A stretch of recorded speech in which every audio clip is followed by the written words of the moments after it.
നമ്മൾ യേശുവിനെ നോക്കിയാൽ യേശു പ്രാർത്ഥിക്കുമ്പോൾ ബലഹീനനാവുകയാണ്, പ്രാണവേദനയിലാവുകയാണ്. പക്ഷേ യേശു അവിടെ മരിക്കുന്നില്ല.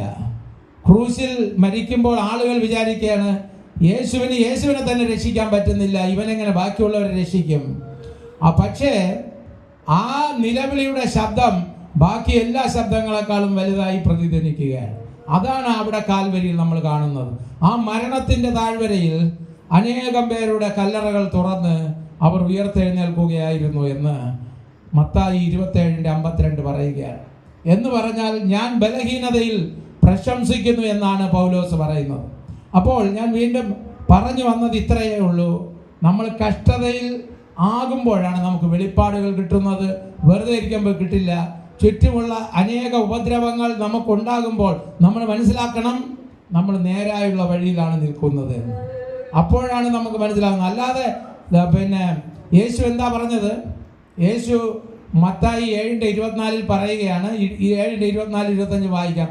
ഉപദ്രവം. പക്ഷെ യഥാർത്ഥത്തിലുള്ള ഭക്തനും യഥാർത്ഥത്തിലുള്ള ഭക്തി ഇല്ലാത്തവനും തമ്മിലുള്ള വ്യത്യാസം പരീക്ഷകളിലൂടെയാണ് വെളിപ്പെടുന്നത്. പരീക്ഷകൾ കഴിയുമ്പോൾ യഥാർത്ഥത്തിലുള്ള ഭക്തനാണെങ്കിൽ അവന്റെ വിശ്വാസം വേരുറയ്ക്കും. പരീക്ഷകൾ കഴിയുമ്പോൾ കപട ഭക്തനാണെങ്കിൽ അവന്റെ വേര് പിഴുതെറിയപ്പെടും. ആകയാൽ എന്റെ വചനങ്ങൾ കേട്ട് ചെയ്യുന്നവനൊക്കെയും പാറമേൽ വീട് പണിത ബുദ്ധിയുള്ള മനുഷ്യനോട് തുല്യനാകുന്നു. വൻമഴ ചൊരിഞ്ഞു, നദികൾ പൊങ്ങി, കാറ്റടിച്ചു, ആ വീടിന്മേൽ അലച്ചു. അത് പാറമേൽ അടിസ്ഥാനമുള്ളതാകയാൽ വീണില്ല. അടുത്ത് എന്റെ ഈ വചനങ്ങളെ കേട്ട് ചെയ്യാത്തവനൊക്കെയും മണലിന്മേൽ വീട് പണിത മനുഷ്യനോട് തുല്യനാകുന്നു. വൻമഴ ചൊരിഞ്ഞു, നദികൾ പൊങ്ങി, കാറ്റടിച്ചു, ആ വീടിന്മേൽ അലച്ച് അത് വീണു. അതിന്റെ വീഴ്ച ഭയങ്കര വലുതായിരുന്നു. പ്രിയ ദൈവമക്കളെ, ഒരു കാര്യം നമ്മൾ മനസ്സിലാക്കണം. ഈ ഉപദ്രവം രണ്ടുപേർക്കും വന്നു. ഞാൻ പലപ്പോഴും ചിന്തിച്ചിട്ടുള്ള ഒരു കാര്യം ഇതാണ്. യഥാർത്ഥത്തിൽ ദൈവഭക്തിയുള്ളവരും നമ്മുടെ ഇടയിലുണ്ട്, അഭക്തന്മാരും ഉണ്ട്. യെശയ്യാവ് 33 പറയുകയാണ്, എന്റെ ജനത്തിന്റെ ഇടയിൽ ഞാൻ ദുഷ്ടന്മാരെ കാണുന്നു. സിയോനിലെ പാപികൾക്ക് വിറയൽ പിടിച്ചു. ഇരിക്കുന്നത് സിയോനിലാണ്, പക്ഷെ പാപികളാണ്.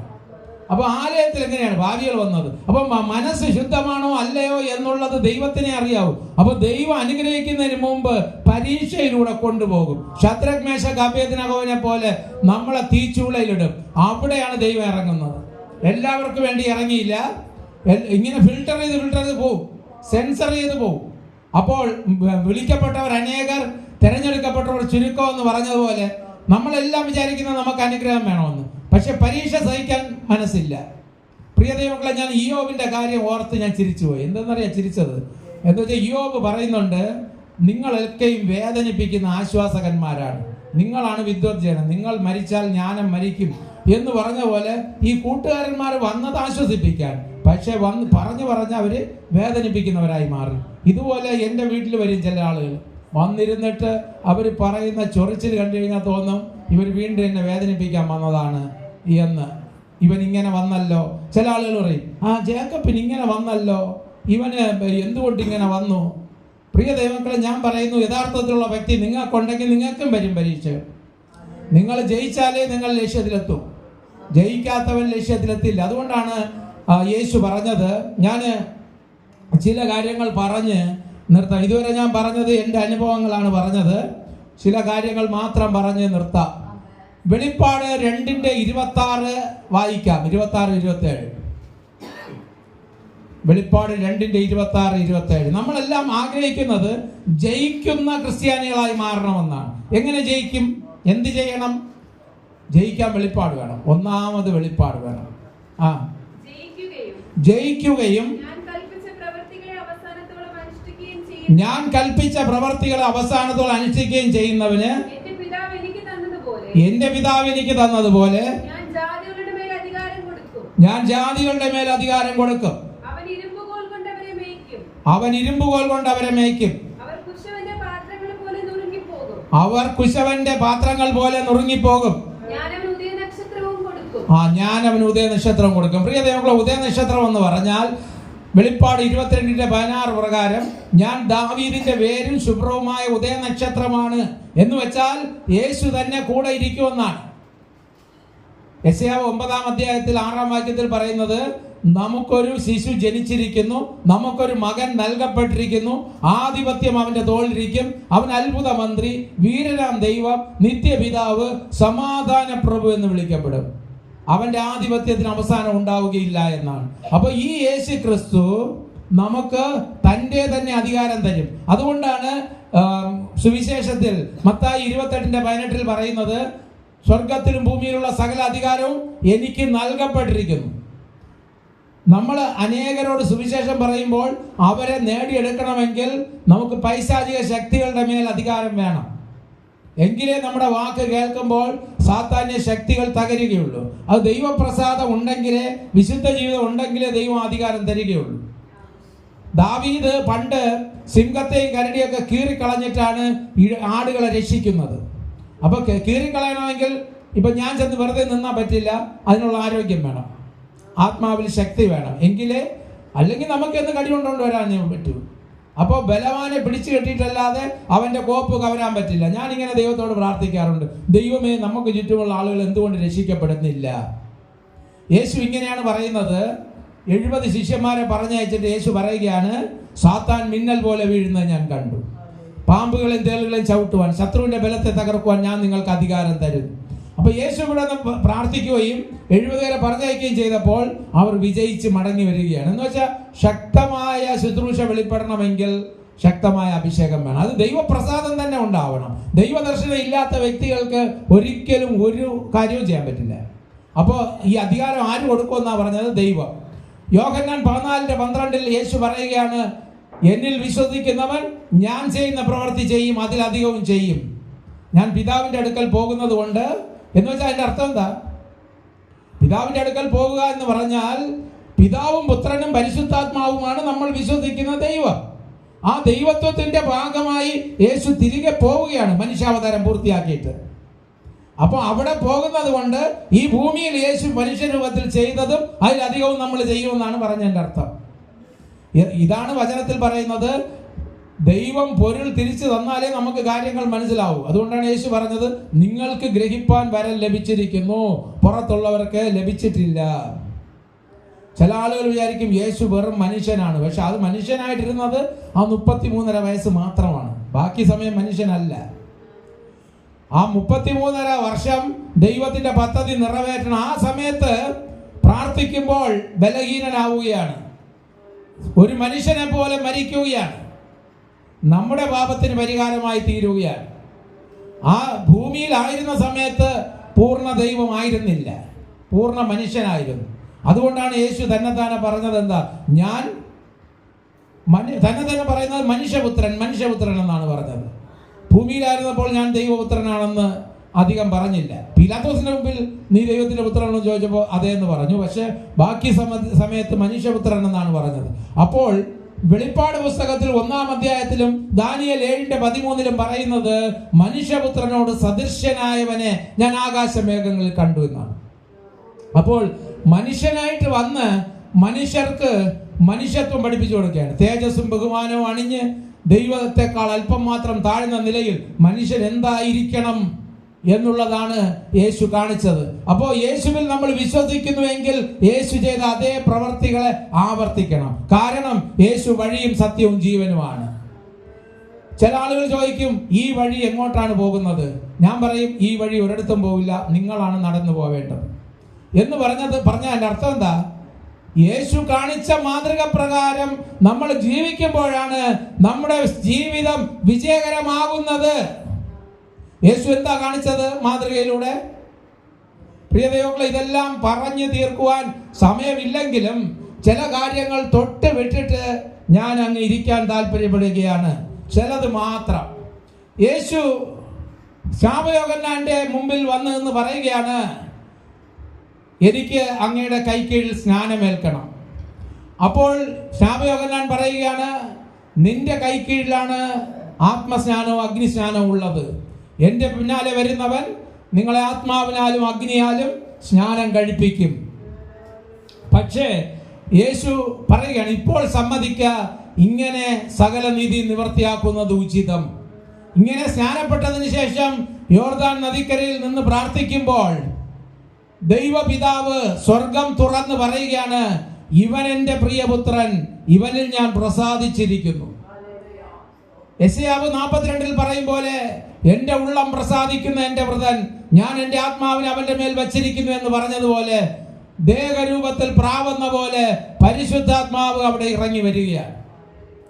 അപ്പോൾ പിതാവും പുത്രനും പരിശുദ്ധാത്മാവും ഒരുമിക്കുകയാണ്. അവിടെ പുത്രനായ യേശു ക്രിസ്തു നമുക്ക് മാതൃക കാണിച്ചു തരികയാണ്. യേശു ജനിച്ചപ്പോൾ തന്നെ ദൈവദൂതൻ ഗബ്രിയേൽ പറഞ്ഞത്, ഉത്ഭവിക്കാൻ പോകുന്ന വ്യക്തി ദൈവപുത്രനാണ്. പക്ഷേ 30-ാമത്തെ വയസ്സ് വരെ അങ്ങനെ ഒരു അംഗീകാരം ലഭിച്ചില്ല. എബ്രായ ലേഖനത്തിൽ പറയുന്നുണ്ട്, നമ്മൾ വായിച്ചിട്ടുണ്ട്, പുത്രനാണെങ്കിൽ കൂടി അനുസരണത്തിൽ കൂടെയാണ് അംഗീകാരം ലഭിച്ചത്. അങ്ങനെയാണെങ്കിൽ എന്നെ കേൾക്കുന്ന ഓരോരുത്തരും മനസ്സിലാക്കേണ്ട ഒരു കാര്യം, കർത്താവായ യേശുവിൽ വിശ്വസിച്ച് മാനസാന്തരപ്പെട്ട് സ്നാനപ്പെടാതെ പാരമ്പര്യം പറഞ്ഞുകൊണ്ട് മനുഷ്യനിർമ്മിതമായ കൽപ്പനകളും അനുസരിച്ചുകൊണ്ട് ദൈവകൽപ്പനയെ ലംഘിച്ചുകൊണ്ട് ഞാൻ ക്രിസ്ത്യാനിയാണെന്ന് തന്നെത്താനെ പറഞ്ഞാൽ, ആരോ പറഞ്ഞ പോലെ പള്ളിയിൽ ചെന്ന് പറയാനേ പറ്റൂ, അല്ലാതെ സ്വർഗത്തിൽ ചെല്ലാൻ പറ്റില്ല. അപ്പോൾ ഇങ്ങനെ സകല നീതി നിവർത്തിയാക്കുന്ന ഉചിതമെന്ന് പറഞ്ഞ് നീതി നിവർത്തീകരിച്ചപ്പോൾ ദൈവം തന്റെ പുത്രനായി അംഗീകരിച്ചു. ആൾറെഡി ദൈവപുത്രനാണ്, പക്ഷേ അനുസരണം തികഞ്ഞപ്പോഴാണ് അംഗീകരിക്കപ്പെട്ടത്.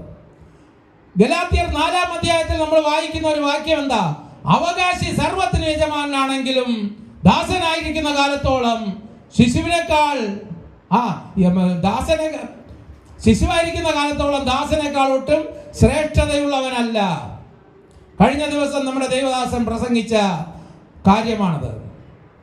അപ്പോൾ ഇതിൽ നിന്ന് നമ്മൾ മനസ്സിലാക്കേണ്ട ഒരു കാര്യം, അവിടെ യേശു അനുസരിച്ചു, യേശുവിൻ്റെ മേൽ ആത്മാവ് ഇറങ്ങി, ആത്മാവ് യേശുവിനെ മരുഭൂമിയിലേക്ക് കൊണ്ടുപോയി. അവിടെ യേശു പിശാചിനാൽ പരീക്ഷിക്കപ്പെട്ടു. പരീക്ഷണം ജയിച്ചു കഴിഞ്ഞപ്പോൾ ആത്മാവിന്റെ ശക്തിയോടെ ശുശ്രൂഷ വെളിപ്പെട്ടു. പിശാച് എന്താ പറഞ്ഞ് പരീക്ഷിച്ചത്? പിശാച് പറഞ്ഞു, നീ കല്ലിനെ അപ്പമാക്ക്. അപ്പോൾ ദൈവത്തിന്റെ വചനം കൊണ്ടാണ് മനുഷ്യൻ ജീവിക്കുന്നതെന്ന് യേശു പറഞ്ഞു. അടുത്ത് പറഞ്ഞു, ഗോപുരത്തുനിന്ന് ചാട്. നീ സുരക്ഷിതമായി താഴോട്ട് ഇറങ്ങി വരുമ്പോൾ 91-ാം സങ്കീർത്തനം 11-ാം വാക്യം പറയും പോലെ, കാൽ കല്ലിൽ തട്ടിപ്പോകാൻ ദൂതന്മാർ കാത്തു എന്ന് എല്ലാവർക്കും മനസ്സിലാവും. നിന്നോടൊപ്പം ദൈവം ഉണ്ടെന്ന് മനസ്സിലാവും. അപ്പോ ദൈവത്തെ പരീക്ഷിക്കരുത് എന്ന് തിരിച്ച് പിശാചിനോട് ഉത്തരം പറയുകയാണ്. മൂന്നാമത് പിശാചിനെ വണങ്ങാൻ പറയുന്നു. യേശു പറഞ്ഞു, നിന്റെ ദൈവമായ കർത്താവിനെ മാത്രമേ നമസ്കരിക്കാവൂ. പരീക്ഷകൾ ജയിച്ചു കഴിഞ്ഞപ്പോൾ യേശു ആത്മാവിൽ വിശ്രുതനാവാൻ തുടങ്ങി. പിശാച് ഏതാണോ യേശുവിന്റെ മുമ്പിൽ വെച്ചത് അത് ആത്മാവിൽ ലഭിക്കാൻ തുടങ്ങി.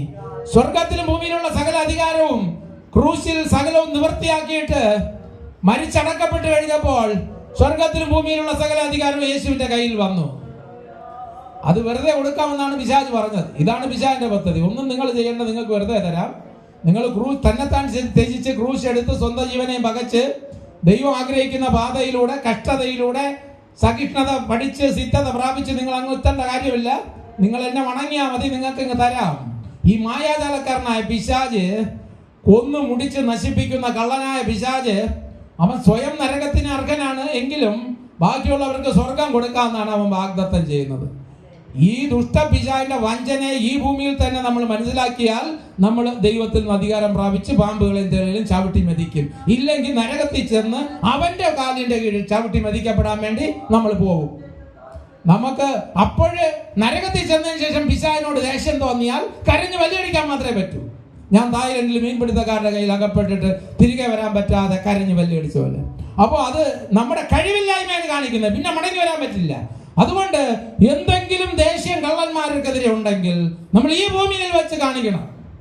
കള്ളന്മാരെ തിരിച്ചറിയണം. അവരുടെ തോളിൽ കൈവിട്ടുകൊണ്ട് പിന്നെ അവർ നമുക്ക് ഗുണം ചെയ്യുമെന്ന് പറഞ്ഞുകൊണ്ടിരിക്കരുത്. നടക്കുന്നതേ ഉപദ്രവിക്കാൻ വേണ്ടിയാണ്. ആര്?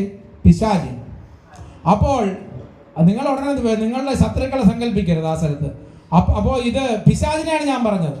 പൂർണ്ണ വിദ്വേഷം നമുക്ക് പിശാചിനെതിരെ ഉണ്ടാകണം. അതാണ് എനിക്ക് നിങ്ങളോട് പറയാനുള്ളത്. അപ്പം യേശു ചെയ്ത പ്രവൃത്തികൾ എന്താണ്? യേശു ചെയ്ത അതേ പ്രവർത്തികൾ ചെയ്യണമെങ്കിൽ നമ്മൾ എന്ത് ചെയ്യണം? ഈ അപ്പോസ്തല പ്രവൃത്തി 10:38 വായിക്കാം. അതോടെ ഞാൻ നിർത്തും. ഹല്ലേലൂയ, സ്തോത്രം.